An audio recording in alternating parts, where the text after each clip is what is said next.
Bab 6. Mengapa kamu di sini? Raka bahkan tidak perlu menoleh. Ia langsung mengenali suara itu. Dengan satu dorongan, ia mendorong Rio Wiratama ke samping dan menatap anak itu yang masih mengenakan seragam putih biru, membawa tas selempang, dan rambut yang rapi dipotong pendek.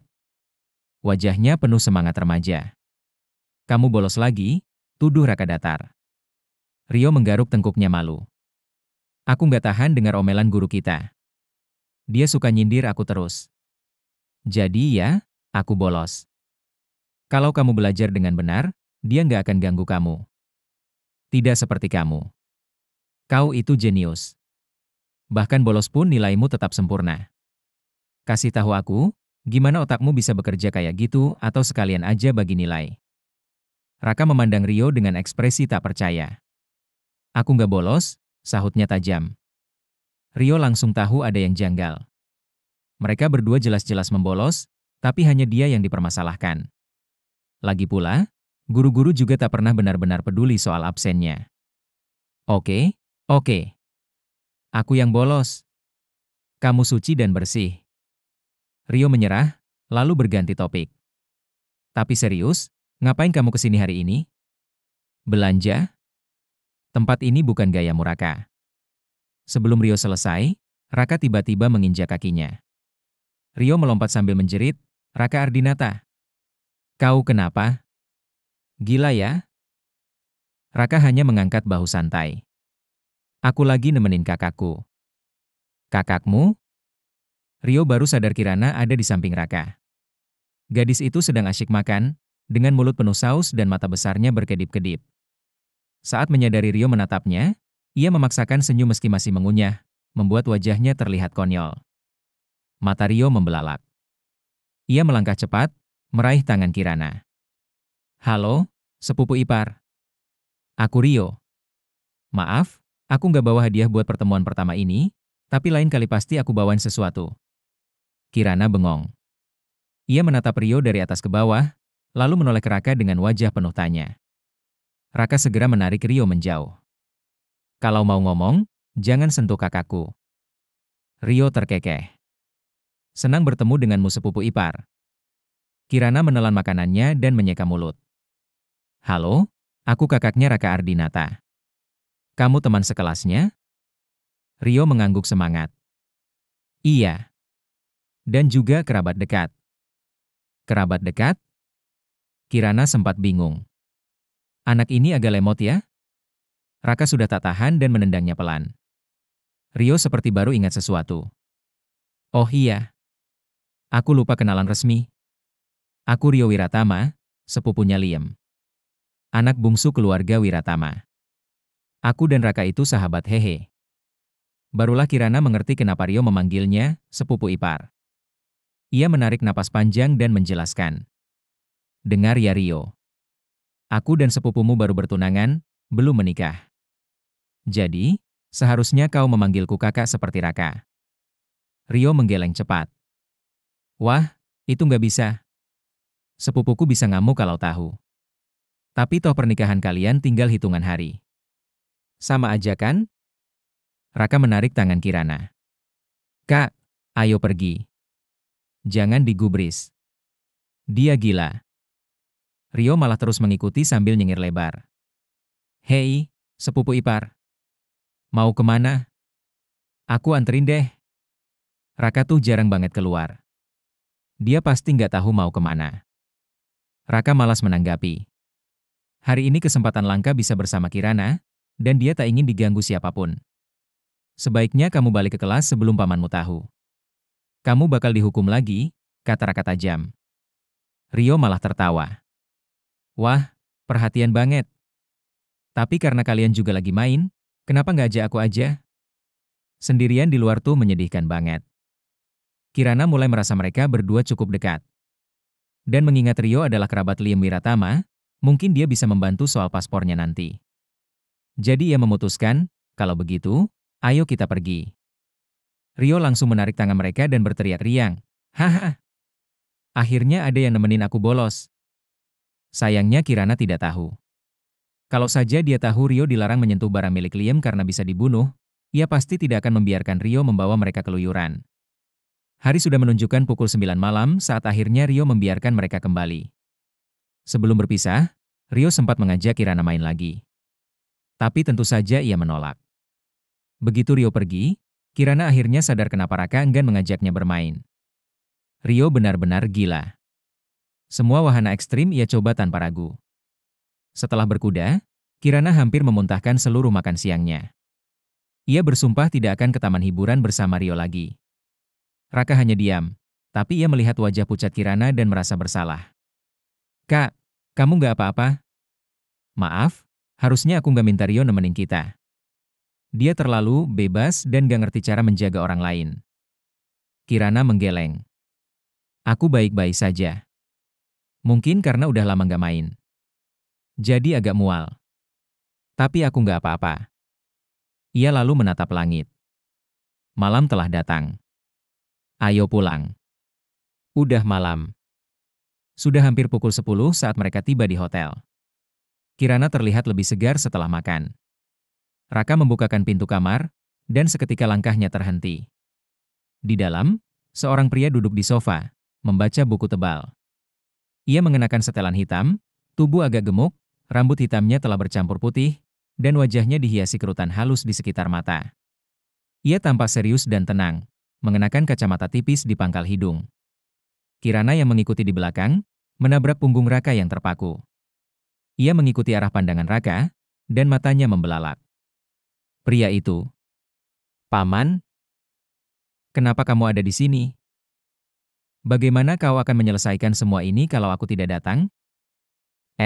Aku belum memikirkannya. Suara Kirana mengecil nyaris berbisik. Paman Mark mendengus pelan. Kupikir rencanamu cukup bagus. Tapi rupanya kau malah asyik bermain-main. Kirana merasa dadanya sesak. Ia pikir kedatangan pamannya akan menjadi penyelamat, tapi yang terjadi justru sebaliknya. Ia ketahuan, dan sekarang malah dimarahi. Raka yang sejak tadi memperhatikan, berdiri di depan Kirana, menatap tajam ke arah paman Mark. Meski usianya masih muda, ia sama sekali tidak gentar. Halo paman. Kakakku baru saja kembali setelah sekian lama. Sayalah yang mengajaknya bermain. Tolong jangan salahkan dia. Paman Mark memang sudah mendengar soal Raka Ardinata, tapi belum pernah berinteraksi langsung. Dan kini, menyaksikan bocah itu berdiri di hadapannya tanpa gentar demi melindungi Kirana, ia merasa lega. Anak itu benar-benar menjaganya. Raka, katanya perlahan, kau tahu kakakmu sangat dimanja dan dilindungi. Sampai-sampai, ia terbiasa melanggar aturan dan menciptakan kekacauan. Raka menggeleng tidak setuju. Saya hanya ingin kakak saya bahagia. Ucapan itu membuat hati paman Mark sedikit tergores. Ia tersenyum tipis namun pahit. Baiklah. Kau istirahatlah dulu. Aku ingin bicara empat mata dengan kakakmu. Kirana buru-buru bicara. Raka, tak apa. Paman Mark tidak menyalahkanku. Aku akan baik-baik saja.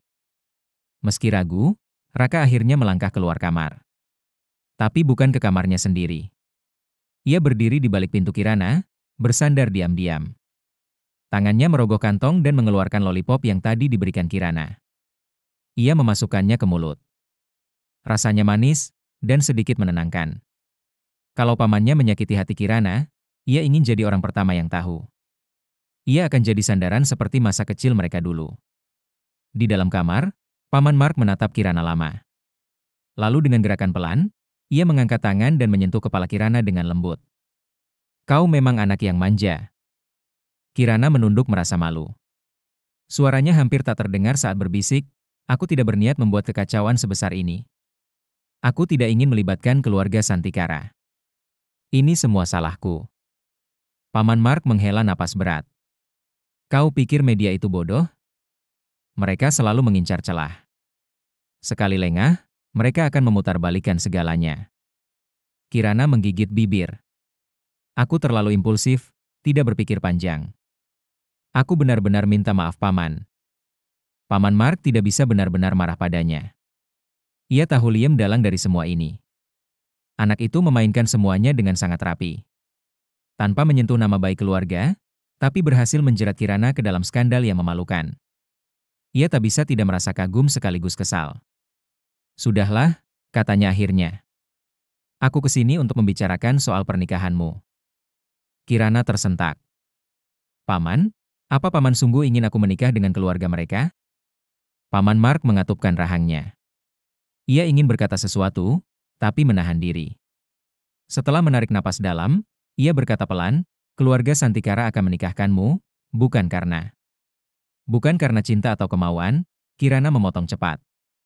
Tapi karena tekanan. Karena citra. Kalau begitu, kenapa paman tidak bilang bahwa semua ini cuma kesalahpahaman? Bicarakan dengan mereka, dan selesaikan semuanya sebelum makin rumit. Ia terdiam sesaat, lalu menambahkan, kami tidak saling mencintai. Bahkan belum pernah benar-benar bicara. Aku terlalu muda untuk menikah paman. Paman Mark hanya diam. Tatapannya rumit, seperti berisi beban puluhan tahun. Melihatnya begitu, Kirana merasa bersalah. Ia menunduk, tak berani menatap langsung. Aku bahkan belum pernah punya hubungan resmi. Aku tidak tahu apa-apa soal cinta. Paman Mark termenung cukup lama. Lalu ia perlahan berkata, tahukah kau apa penyesalan terbesar nenekmu sebelum meninggal? Kirana mengangkat kepala, hatinya mencelos.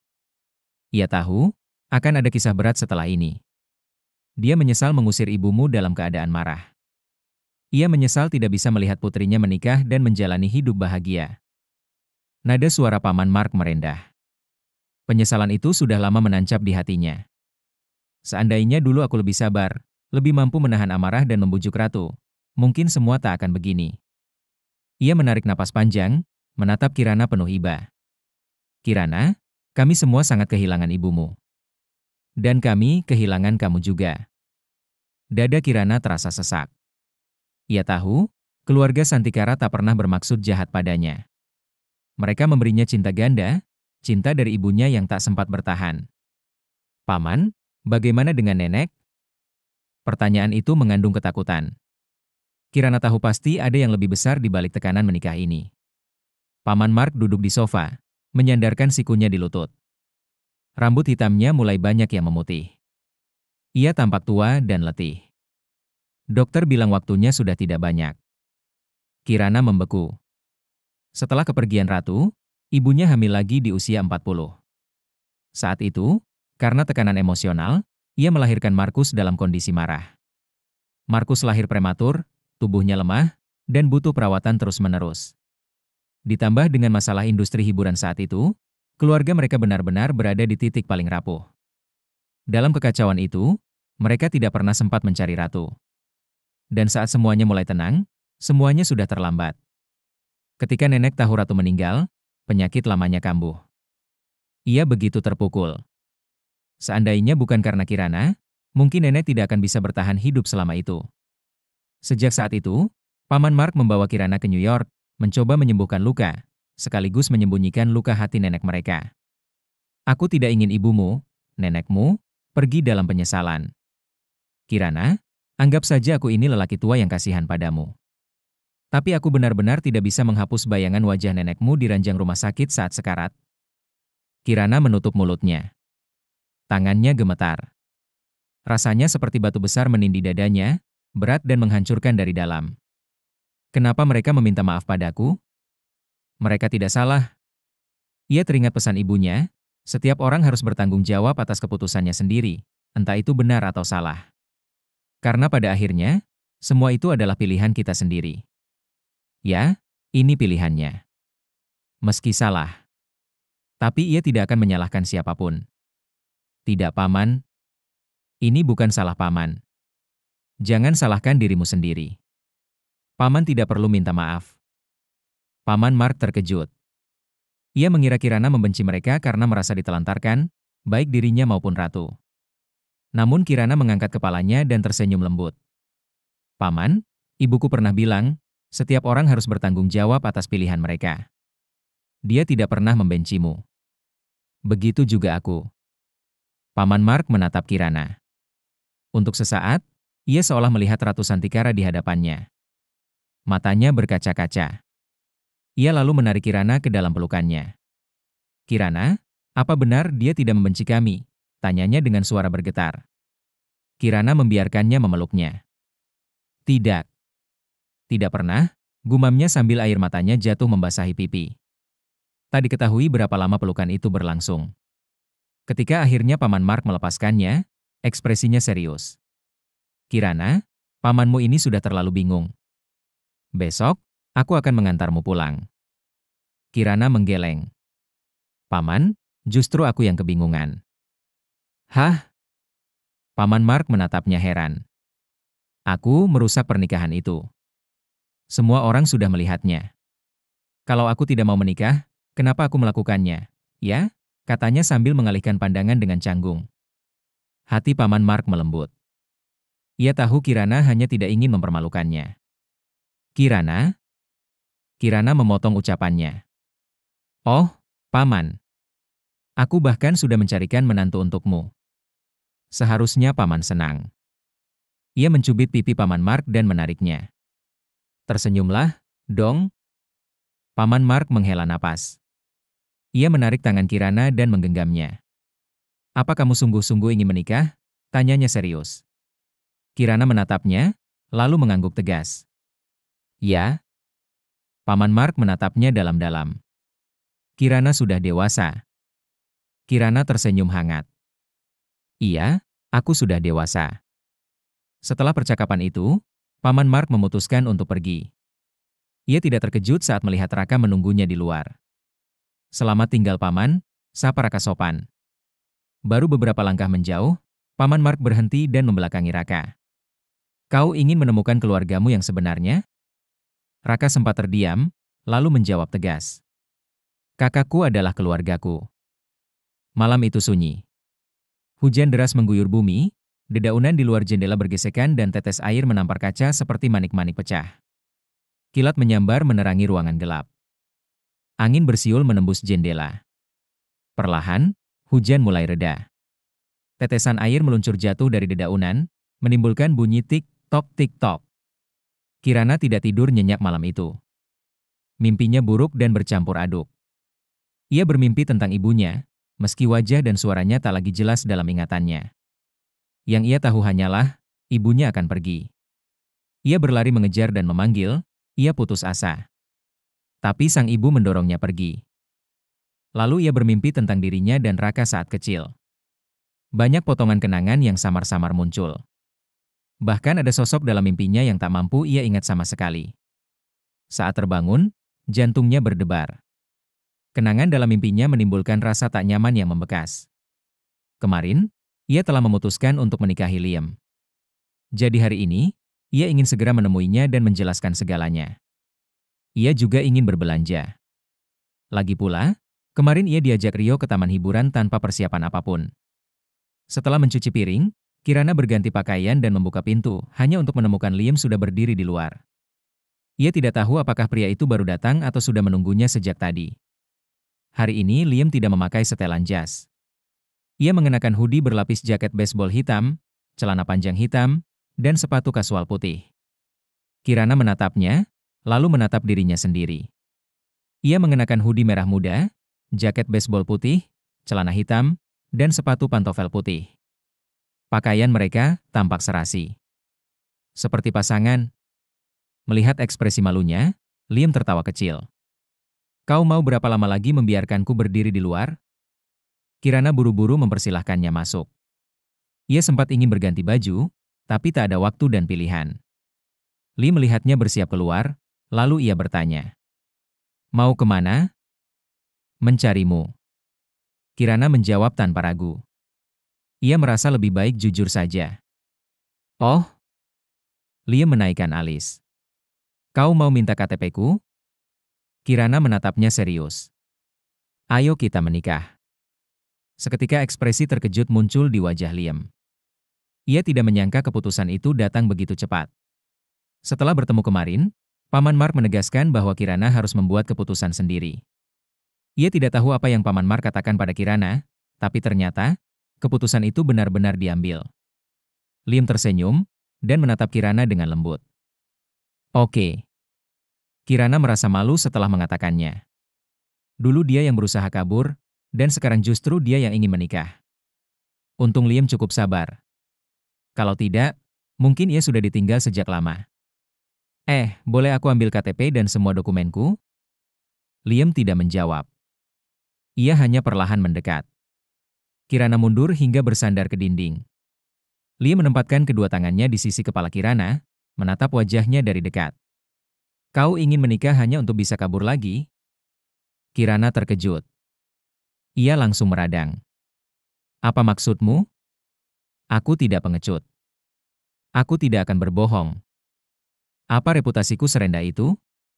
Melihat Kirana kesal, Liam akhirnya tersenyum lembut. Baiklah, aku percaya. Sebenarnya ia hanya menggoda, tapi Kirana menanggapinya dengan sungguh-sungguh. Kenapa kamu masih di sini? Kenapa belum pergi? Tanya Kirana saat melihat Liam duduk santai di sofa. Aku ikut denganmu, jawab Liam tenang. Hah? Enggak usah. Raka mau menemani aku. Liam tertawa pelan. Raka sudah berangkat sekolah. Hah? Sekolah? Kirana baru teringat. Kemarin Rio membolos meski masih mengenakan seragam sekolah.